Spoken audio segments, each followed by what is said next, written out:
सोचिए, दुनिया का एक छोटा सा पहाड़ जिसकी ऊंचाई ज्यादा नहीं, लेकिन जिसके लिए हजारों साल से युद्ध होते आए हैं। एक तरफ मस्जिद, दूसरी तरफ यहूदी मंदिर की याद और तीसरी तरफ ईसा मसीह का जन्म स्थान। आज ईरान और इजराइल के बीच जो तनाव दुनिया देख रही है वो सिर्फ मिसाइलों का युद्ध नहीं है, उसके पीछे है धर्म, इतिहास, जमीन और सत्ता का संघर्ष। नमस्कार, मेरा नाम है चारू अग्रवाल और आप देख रहे हैं IBC 24 डिजिटल। और इस कहानी के केंद्र में है यरूशलेम की वो पहाड़, temple mount. There's no reason why the miracle of the reestablishment of the temple on the Temple Mount is not possible.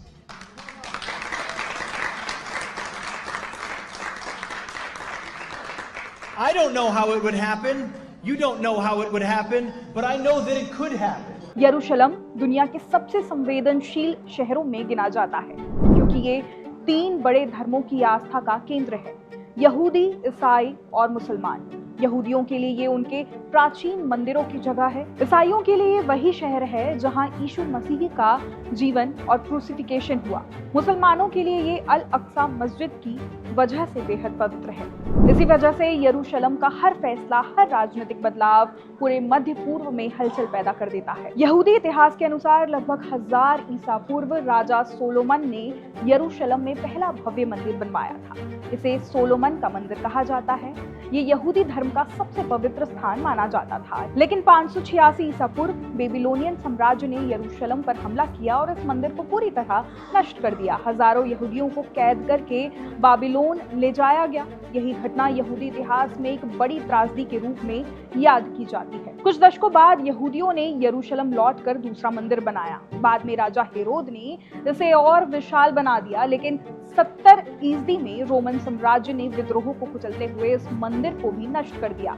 आज जो वेस्टर्न वॉल दिखाई देती है उसे इसी मंदिर परिसर का बचा हुआ हिस्सा माना जाता है। ये यहूदियों के लिए आज भी बेहद पवित्र जगह है। रोमन शासन के बाद यहूदियों का बड़ा हिस्सा यरूशलेम और आसपास के इलाकों से बाहर चला गया। अगले कई 100 वर्षों में वे यूरोप, एशिया और अफ्रीका के अलग अलग हिस्सों में बस गए। इस प्रक्रिया को जूइश डायस्पोरा कहा जाता है। हालांकि वे दुनिया में कहीं भी रहे, यरूशलेम उनके धार्मिक और सांस्कृतिक केंद्र के रूप में बना रहा। 7वीं सदी में इस क्षेत्र पर इस्लामी शासन स्थापित हुआ और टेम्पल माउंट पर 2 महत्वपूर्ण धार्मिक संरचनाएं बनाई गई, अल अक्सा मस्जिद और डोम ऑफ द रॉक। मुसलमानों के अनुसार ये वही स्थान है जहां से पैगंबर मोहम्मद ने मेराज की यात्रा की थी, इसलिए इस्लाम का तीसरा सबसे पवित्र स्थान माना जाता है।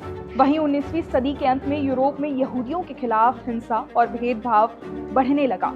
इस दौरान जाइनिज्म आंदोलन शुरू हुआ। इसका मकसद था यहूदियों के लिए एक स्वतंत्र राष्ट्र बनाना। धीरे धीरे बड़ी संख्या में यहूदी फिलिस्तीन के इलाके में आकर बसने लगे। इससे स्थानीय अरब आबादी और यहूदियों के बीच तनाव बढ़ने लगे। कुछ यहूदी धार्मिक समूह मानते हैं कि भविष्य में यहाँ तीसरा मंदिर बनवाया जाएगा, लेकिन यही वो जगह है जहाँ अल अक्सा मस्जिद मौजूद है, इसलिए ये मुद्दा बेहद संवेदनशील और विवादित है। एक्सपर्ट्स कहते हैं कि अगर इस जगह की स्थिति बदली तो ये पूरी दुनिया में बड़ा धार्मिक संकट पैदा कर सकता है।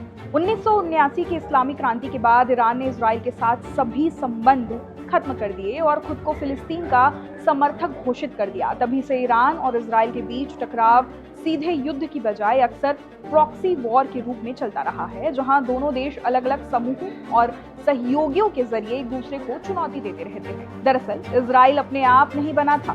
दूसरे विश्व युद्ध और यहूदियों पर हुए अत्याचारों के बाद 1948 में अंतर्राष्ट्रीय समर्थन और संयुक्त राष्ट्र की योजना के तहत इजराइल का गठन हुआ, लेकिन इसके साथ ही कई अरब देशों ने इसका विरोध किया। तभी से इजराइल और कई अरब देशों के रिश्ते पूरी तरह मधुर नहीं रहे और मध्य पूर्व की राजनीति में लगातार तनाव बना रहा। इसी बीच मध्य पूर्व की राजनीति में एक शब्द अक्सर सुनने को मिलता है, ग्रेटर इजराइल।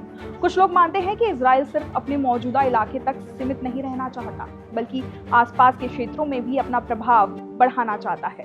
इसी वजह से सोशल मीडिया और राजनीतिक बहसों में एक नक्शा अक्सर दिखाया जाता है जिसमें इजराइल को काफी बड़े इलाके तक फैलता हुआ बताया जाता है। हालांकि कई एक्सपर्ट्स इसे विवादित राजनीतिक व्याख्या मानते हैं। हाल ही में साइप्रस में ब्रिटेन के एक एयरबेस को निशाना बनाने की खबर भी सामने आई थी। शुरुआत में कहा गया कि ये हमला शायद ईरान से जुड़ा हो सकता है, लेकिन बाद में ब्रिटेन के मिनिस्ट्री ऑफ डिफेंस ने साफ किया कि जो ड्रोन उस बेस की तरफ आया था वो ईरान से लॉन्च नहीं हुआ था। इसके बाद सोशल मीडिया पर कुछ एक्सपर्ट्स ने सवाल उठाए कि क्या इस घटना में ईरान को गलत तरीके से दोषी ठहराने की कोशिश की जा रही है। फिलहाल इस मामले की पूरी सच्चाई अभी सामने नहीं आई है। कुछ रिपोर्ट्स में ये भी दावा किया गया है कि सऊदी अरब और कतर में मोसाद एजेंटों की गिरफ्तारी हुई है। एक सऊदी राजनीतिक एक्सपर्ट ने सऊदी चैनल अल अरबिया को बताया कि इन एजेंटों पर आरोप है कि वे कुछ दिनों में हमलों की योजना बना रहे थे ताकि इन देशों को ईरान के खिलाफ युद्ध में शामिल होने के लिए उकसाया जा सके। हालांकि इन दावों की स्वतंत्र पुष्टि अभी तक पूरी तरह नहीं हो पाई है, इसलिए इस पूरे मामले को लेकर बहस और अटकलें अभी भी जारी है। खैर, इस पूरे वीडियो पर आपकी क्या राय है, हमें कमेंट करके जरूर बताएं।